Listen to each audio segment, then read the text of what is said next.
Thank you for that beautiful prayer and beautifully sung.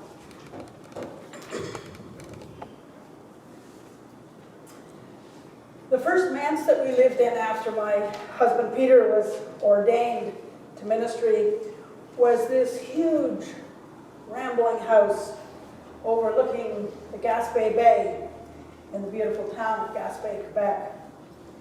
When we arrived at our new home and walked in to check the place out, we discovered there were rooms almost big enough to park your car in. These ceilings were 12 feet high. After years of apartment living, the spaciousness was a luxury. But one of the things that amazed me and frustrated me to no end was the lack of closet and cupboard space. Some of the bedrooms, and there were many, some of them had no closets at all. Others were small and narrow. And the kitchen, despite these really high ceilings, had little space to store dishes and cooking utensils. And this pattern seemed to be a trend throughout United Church manses that we occupied anyway. They shared the same rambling characteristics, and yes, the non-existent or small closets and kitchen cupboards. So when we began building our first home, I was determined that we were going to have enough space to store all of our dishes in convenient cupboards, and our closets would be well designed to accommodate our clothes. And yes, I got sucked in by all the glittery advertising on the front of magazines and homeowners' guides that sat on store shelves close to checkout counters. You know those ones? You just read the title and then you think, I have to have that one, I have to buy it. Yes, this speaks to what I need. It seemed every time that I went shopping, I'd come home with yet more magazines full of different ideas. And late at night, I would flip through the pages, trying to decide from all of the perfect kitchens with elegant cooking going on, perfect family rooms full of activity, and perfect studies perfectly laid out. Just which of these rooms should I pick to design our home? And of course, in the magazines, there were always an array of perfect closets. Some magazines had whole sections of closets. I spent hours designing and redesigning, shifting and moving walls and windows and shelves, and wanting to have everything just right. I'd dream and plan so that things like Christmas decorations and Halloween masks, kids' sleeping bags and mason jars would all have great storage that was easily accessible. I would have a place to store all my goods. And then I will say to my soul, soul, you have ample goods laid up for many years. Relax, eat, drink, and be merry. Having completed another set of plans, I'd drift off to sleep, content, at least for that day. Maybe once I had my plans finished, I'd stop worrying about tomorrow. As Martha Stern, a pastor in Tennessee, writes, worrying about tomorrow is what keeps most of us up and awake through the night, flipping through magazines and popping pills and surfing the net. And today may be filled with abundance, but who knows what tomorrow will bring. In a time when there's so much worrisome news about our environment, we can feel overwhelmed about the future and feel that there's no hope. However, there are scientists who see hopeful signs. The honeybees are not all disappearing. They're making an amazing comeback. And monarch butterflies have not been totally wiped out. They've had a great couple of years.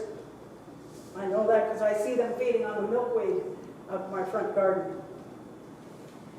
And so often, we focus only what is slipping away rather than celebrating the beauty and the abundance of our world.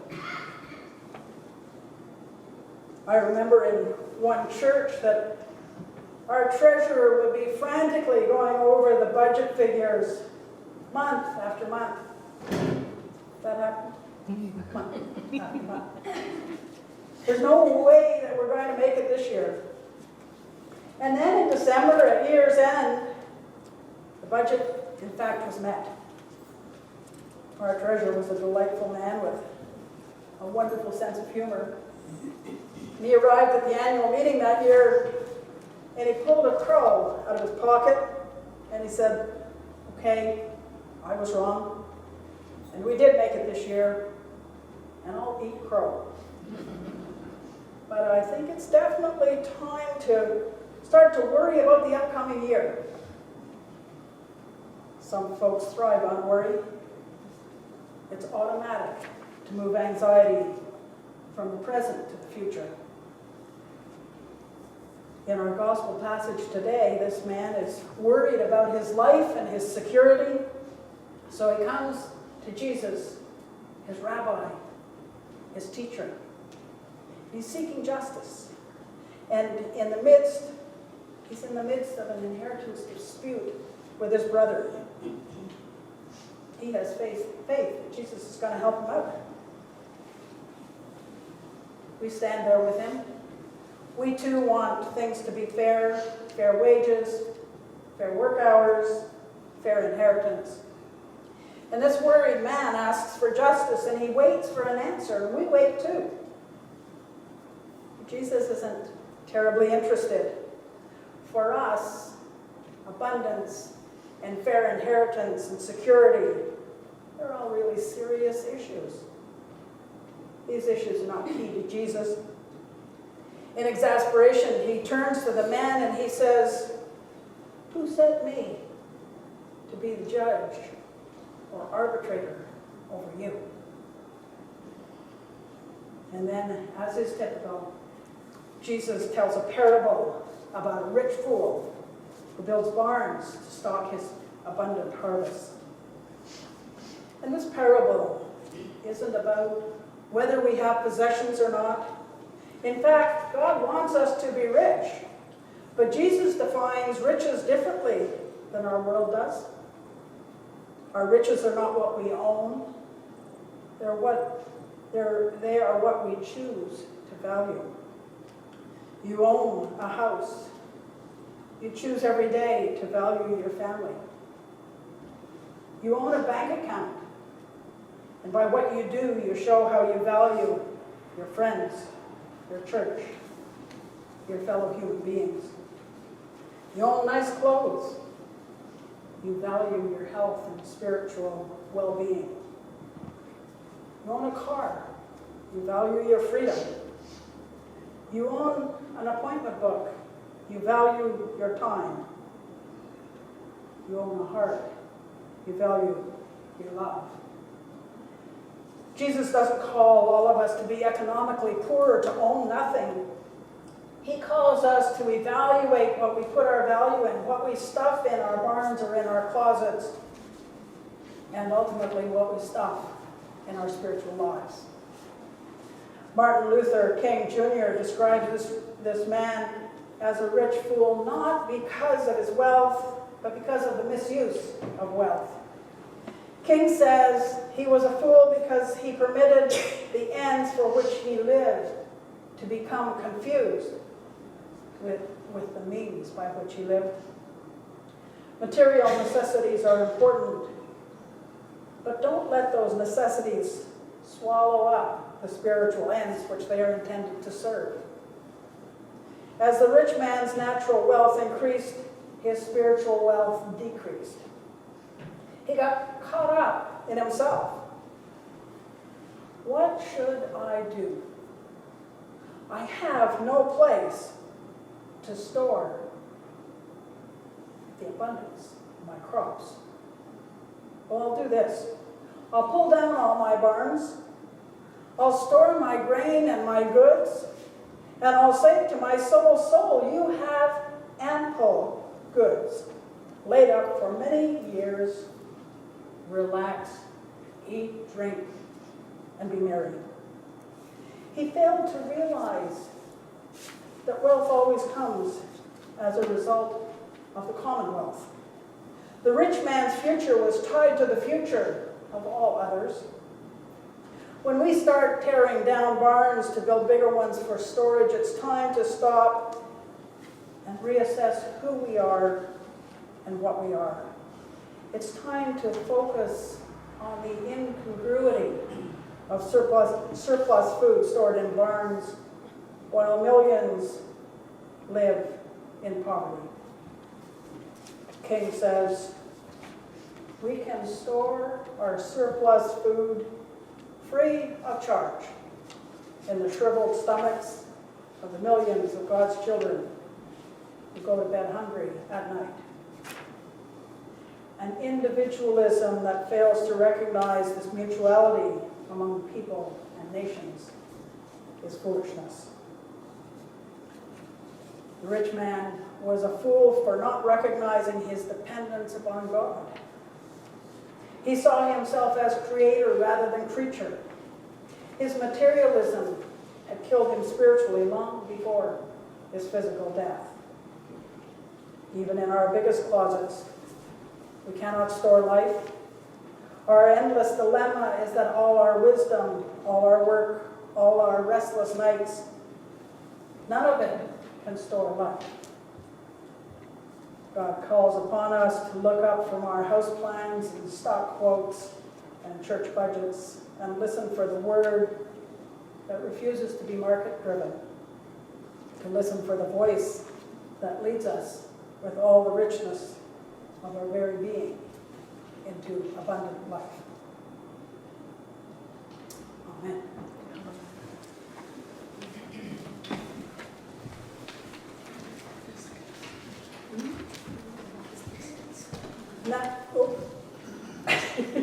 Time for him to sing? Yes. So I will lead that. So if you have suggestions, bring out your hymn books. Have a look.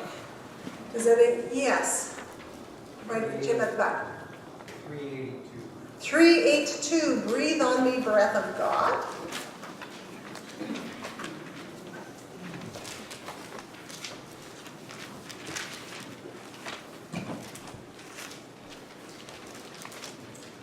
Let's do verses 1, 2, and 4.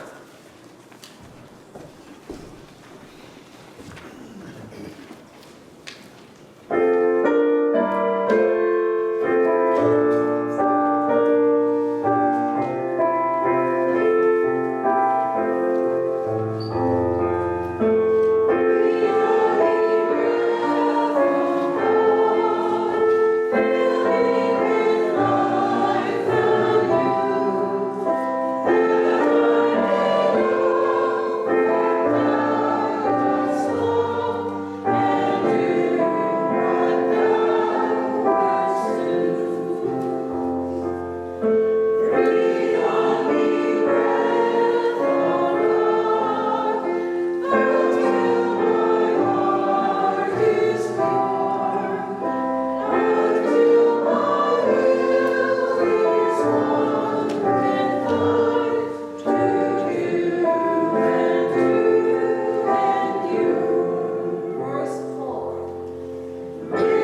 favorite thing about hymn sings is when people give me a number, seeing if I can remember what the title is. So let's do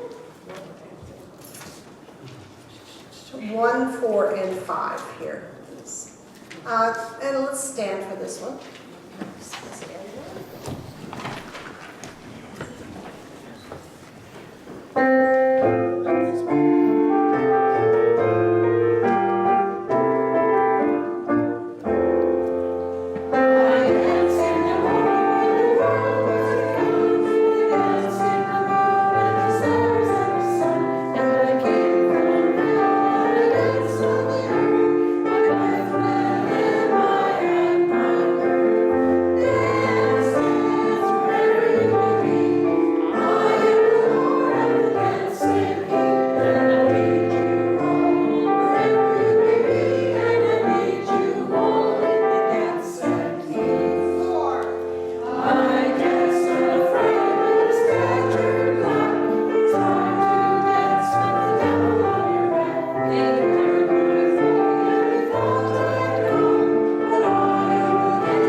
Oh, let's sing the whole thing. This is one of my favorites, and let's stand for this one.